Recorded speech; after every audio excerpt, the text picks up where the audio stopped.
The last 2 weeks have been heavy, and I could sit here and make a whole video about everything, but my emotions and my feelings are not relevant right now. I don't think I have the experience required to be able to discuss this issue in the in-depth way that it needs to be discussed. So first off, what I'm gonna do is link down in the description some of my favorite videos from Black creators and speakers and just humans about what is going on in the world right now, and racism, systemic racism, white privilege, etc. And I strongly encourage you to give them a watch, because what they have to say is so much more poignant and relevant than anything I would be able to contribute to this discussion. So instead of sitting here and attempting to lecture about racism when it's something that I personally have never experienced before, what I want to do is just make it very clear where I stand. I am of the opinion that Black lives do in fact matter, and that the systemic racism that America has been built on needs to be addressed. And we need to not only address it, just like acknowledge it and then move on. We need to not stop talking about this until change happens. We need to keep the conversation going. This is not something that can be fixed overnight. It's not something that can be fixed in a few months. It's not even something that can be fixed in a few years. This is going to take generations of work to fully free America of these systems that are literally designed to hold back certain groups in our population. And I am extremely disappointed in myself for not being more vocal about this on my platforms in the past. I feel like in my personal private life, I have been relatively active about this, but it just genuinely never really crossed my mind to use my platform for anything other than health and fitness. Maybe because I never intended to be an influencer, and so the idea that I actually have influence is still kind of foreign to me. I'm not trying to make excuses. It was an excuse. There is no excuse. I should have been more active about this before. And maybe it's my job as an influencer to be active about this, but whether or not that's the case, I think is irrelevant, honestly, because it's my job as a human to be active about this in as many ways as I can. This is not a political issue. I've been seeing so many comments on people's posts being like, why are you talking about politics? It's not a political issue. This is a human rights issue. And as a human rights issue, we as humans need to speak up. Whether or not you have 20,000 followers, 100,000 followers, 1 million followers, or 5 followers, you are still an influencer in the people that are in your circle. You can still affect change even if you don't have millions of people following you. So I think what I want to say is that you have a voice, and I strongly encourage you to use it. Yes, I have a decent amount of followers, but people follow me for health and fitness advice. So whether or not me speaking out about this is going to make a change is who knows.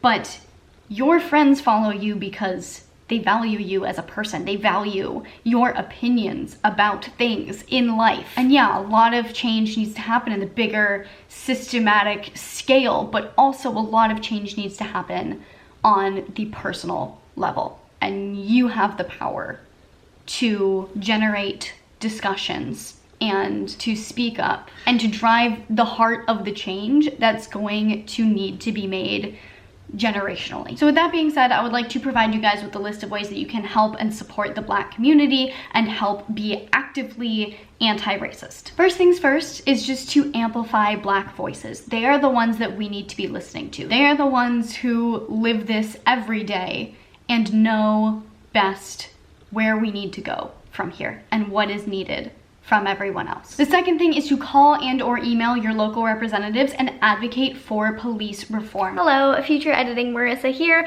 When I filmed this, I originally recommended looking into 8 Can't Wait, which I'm sure a lot of you guys have heard of, but since filming, I have seen a lot of very well thought out pushback against it, some of which I do kind of agree with, and so right now as of filming, I haven't found a good replacement to recommend for you. When I upload this in a couple days, I may actually have something. If so, I'll leave it down in the description, but for now I don't have anything. So if you guys have any recommendations for clear actionable items, for things to, you know, email or call your representatives about, please leave it down in the comments just so that we have all of the resources. Thank you. The next thing is to donate. There are countless organizations that can use your money to affect positive change, and so if you have anything that you can spare, choosing to donate can be a really great option to support. Next thing you can do is sign petitions. This is one of the easiest things you can do. All you have to do is just type your name. If 22 million people can post a black square with a hashtag on Instagram, 22 million people can sign petitions. The next thing that I think is personally so imperative for, again, the more generational change that we need to make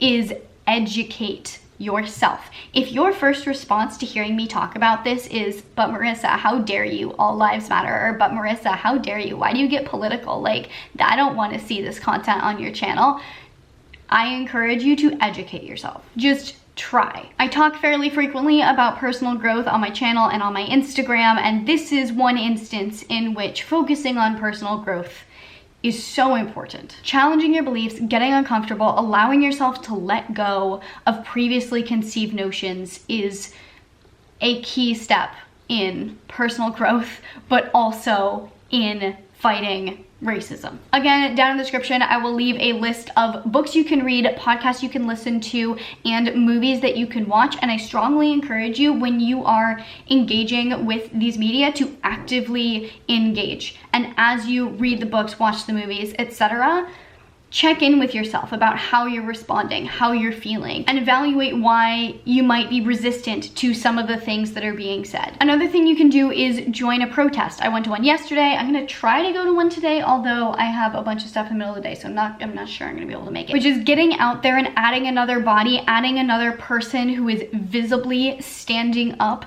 for what is right can make a difference. It's also so important to vote. If you are of the age, make sure you are registered to vote and you actively engage. Vote for anti-racist policies and politicians that are actively anti-racist. And the last thing, but certainly not the least thing, is to live as actively anti-racist. Right now, it is not enough to just not be actively racist. We need people calling out racism where they see it and standing up against it so that we can actually make effective change. Have discussions with your friends and family. Demand equality in your own workplace. There's so much more that I want to say, and maybe there is more that I should say. I just don't feel right now like it's my voice that needs to be heard as much. At this point, I am trying to do the best I can. So I guess I'll just end this by saying, Black Lives Matter.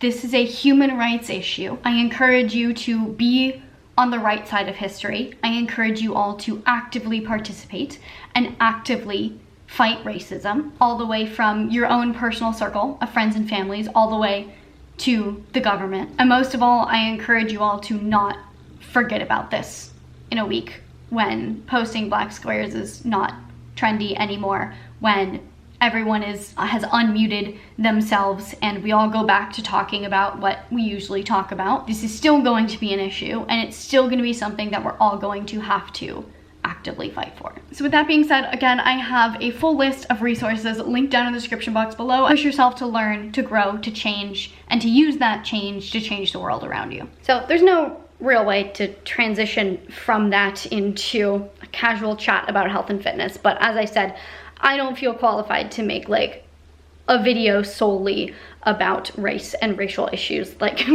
that's not qualified. So I am still gonna give you some of the content that you probably came here for. Give you a little what I eat in a day, short little workout. We'll see how the day goes. Gonna discuss some good health and fitness stuff as well. Yeah, I don't know how to transition. I don't even know if it's appropriate to transition. Maybe I should just end the video here.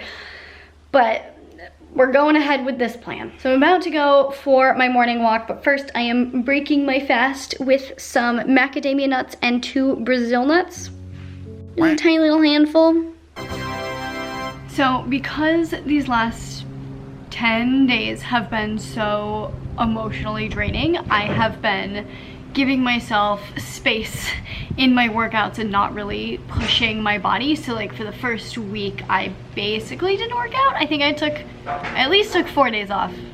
I don't really know. I wasn't really paying attention. Working out was not my first priority. In the last few days, I've started to add in more resistance training again, but I've just been doing shorter, like 20-30 minute sessions, whatever I feel like my body can really fully handle, because, you know, I talk about the 4 pillars of health all the time and how they're so interrelated, and stress and exercise are very much connected. If you are majorly stressed, like if you're right now dealing with a lot of emotions and dealing with a lot of, not necessarily, it's not stress like you're stressed about school, but it's stress on your body because it's distress. And so if you're dealing with a lot of distress right now, that's going to negatively impact how your body can recover from exercise. It's going to negatively affect your performance. It's going to potentially increase injury risk, and that is even going to translate into potentially decreasing your sleep quality. So right now, I really encourage you to pay attention to your body and how your body is responding to this and really honor it. If you are very distressed right now and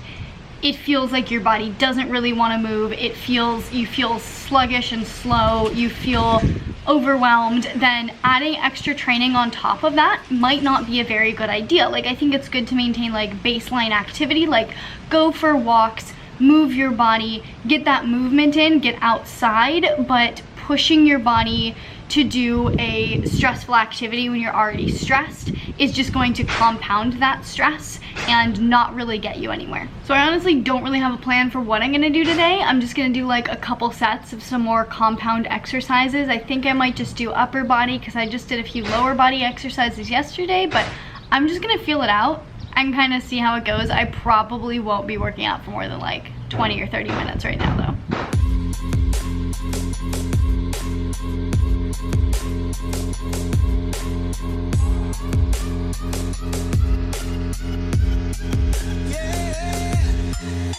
Like the attention, girl, I know you. But you're everything I want in life. We're fighting danger like kung fu.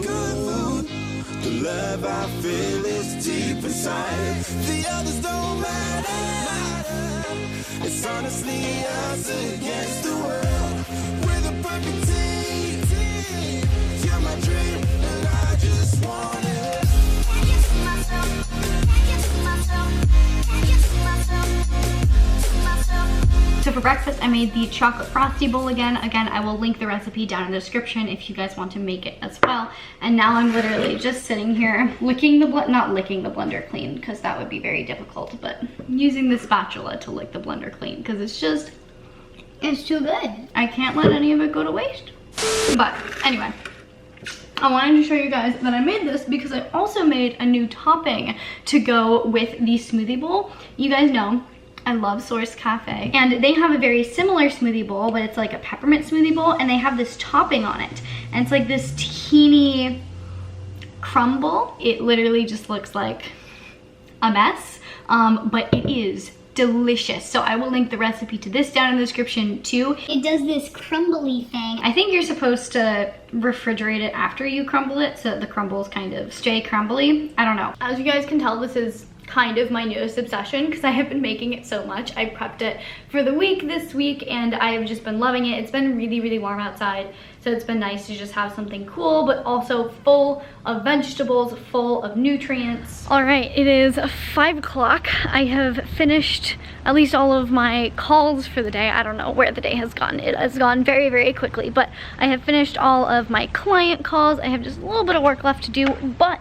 I am on my way to catch the tail end of a protest. Hopefully not the tail end. I honestly don't even know when they're stopping. They could be gone by now. But I figured if they're still there, I could go for a bit, participate, join in, etc. I am taking my bicycle, voluntarily doing cardio, because my car got almost totaled 2 days ago. I was not in the car. I am fine.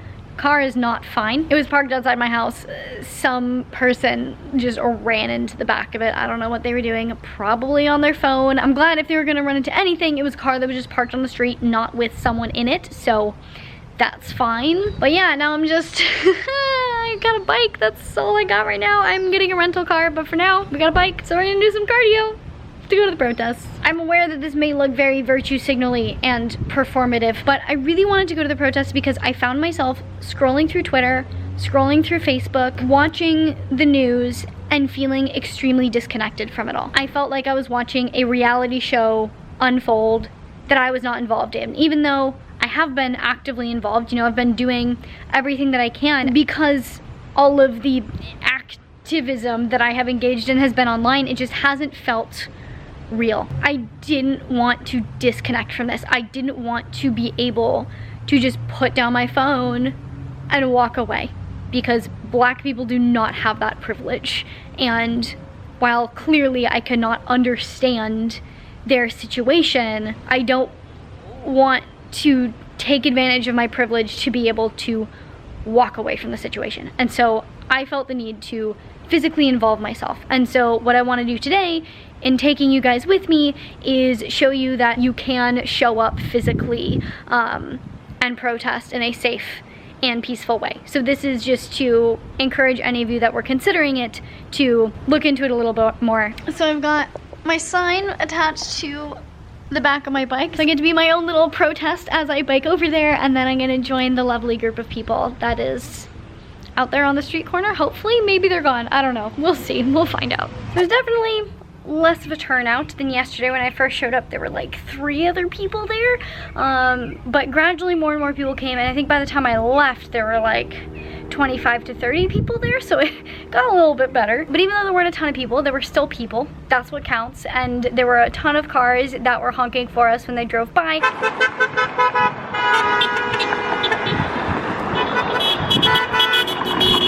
I'm gonna try to go back at least tomorrow and the next day, because I know things are actually organized for those days.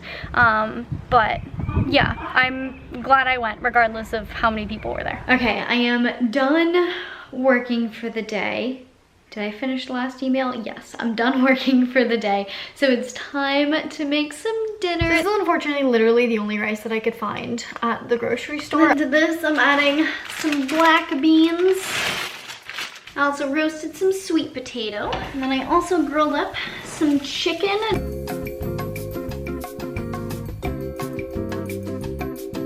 Okay, we got plenty of iceberg lettuce for the crunch. And I grabbed this bag of kale salad just because it was the smallest bag of kale I could find. And if I get bigger bags, I always end up wasting a ton of kale.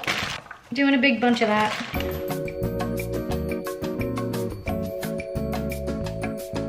And then last but not least, we have the 2 best toppings in the world. Big pile of guacamole and a wee bit of salsa. And look at this beautiful bowl of food. Oh my goodness. I am so excited to dig into this. I am very hungry. So since I did want to give you a full what I eat in a day, first of all, finished the giant, oh, that was wet on the bottom. It dripped all over my legs. But my roommate left some of his chips out, so I'm eating some of them. Don't tell him, please. So right now I am contemplating making dessert. I don't really honestly crave it, and I'm definitely not hungry. I am very full right now, but my plan today was to show you guys this dessert because it's amazing and delicious. And so since I've been thinking about it all day, I kind of want it, and I feel like my day's not going to be complete until I have it. I think I'm gonna make it even though I'm honestly not really craving it and definitely not hungry for it, but it's absolutely delicious and you guys need to have this in your lives, so let's go make it. So I'm gonna be making a Paleo chocolate cinnamon mug cake, and I will show you how to do it. I've made this like 3 times in the last week, so I should be pro by now, but every time it turns out a little bit different, so we'll see what happens. We're starting with 1 egg, about a teaspoon of vanilla extract, but I kind of just eyeball it. It's a glug. We also need a teaspoon of coconut oil melted, and then 1 to 2 tablespoons of liquid sweetener. And I usually just go ahead and whisk that together before I add in my dry ingredients. And then for the dry ingredients, we have a 1/4 cup or 4 tablespoons of almond flour. And then I honestly don't know, I never really actually measured this. Let's say this is a 1/4 teaspoon, so maybe like a 1/16 to an 1/8 of a teaspoon of baking soda. I don't really know what I'm doing. I don't know the difference between baking soda and baking powder anyway. Just kind of throw it in when I'm baking things because it sounds like something you're supposed to do. And we have a tablespoon of cacao powder. And then of course some cinnamon. I honestly have never measured it. I just kind of shake until it feels appropriate. And then we mix that up. Last time I made this, I was like, this would be really great with some chopped up chocolate chunks in it. So now I'm chopping up a bar of chocolate. Okay, now it's going to the microwave for 1 to 2 minutes, depending on your microwave. I've been doing like about 1.5 minutes, I think. I don't know how it's gonna be with the chocolate chips in it. Might take a little bit longer, but we'll find out. Oh my goodness, look how much it puffed up. Oh, it's beautiful. Just gonna give it a little shake of cinnamon. Top it with the remainder of the chocolate chips. And I got myself a beautiful dessert. I am kind of glad I did this, even though I don't really feel like I need dessert right now. It makes me happy. Oh, look at that. That's beautiful. Oh, good one. They're so cake-like. Actually, a couple hours later, I now have a little cup of peppermint tea, and I am probably gonna go to bed soon because I am exhausted. I have not been sleeping much lately because I have just been spending hours and hours scrolling through Twitter, unable to look away from the madness. All of 2020 kind of feels like a reality show at this point, and we've hit the middle of the season, and now the producers are just throwing things at us faster and faster and faster, and I feel like if I look away, something huge is gonna happen. I mean, even bigger, because everything that's happened so far has already been huge. It's just, I don't know. Like I said, there's a lot more that I have to say about this, but again, I don't think I'm the best person to say it. So I definitely recommend you take some time this week to sit down and just spend some time listening, and maybe set aside some time this month to be more actively engaged and more actively anti-racist. But also remember that, like I said, stress is one of the main pillars of health, and if you are extremely overwhelmed, extremely stressed, extremely distressed by all of this, make sure you take care of yourself and take some time for yourself and do what you need to do to put your body in a healthy place, because no one can fight this fight for long if they're not healthy. And this is a fight that's gonna need to be fought for a very long time. But I think I am genuinely too tired to put more than a couple more sentences together, so I think I'm gonna go for now. I hope you guys liked this video, or at least got something out of it. Hi, Ernie. Oh, sup? I hope at the very least you learned something, learned some new ways to help and participate, or maybe even just strengthened your own commitment to being anti-racist. But yes, if you like this video, please give it a thumbs up. Please feel free to leave any of your thoughts down in the comments below. We'll see how this goes. Please share it with your friends, your family, stick it on Facebook, Twitter, etc. if you feel like this message needs to be shared. To see more videos from me, you can check them out over here. To see future videos from me, I will be posting my weight loss update and my video all about HIIT later this week / next week, because I filmed those all before, so those will be coming up soon. So to make sure you see them, make sure you hit the subscribe button, hit the little notification bell so you get notified, and I will see you very soon. Bye.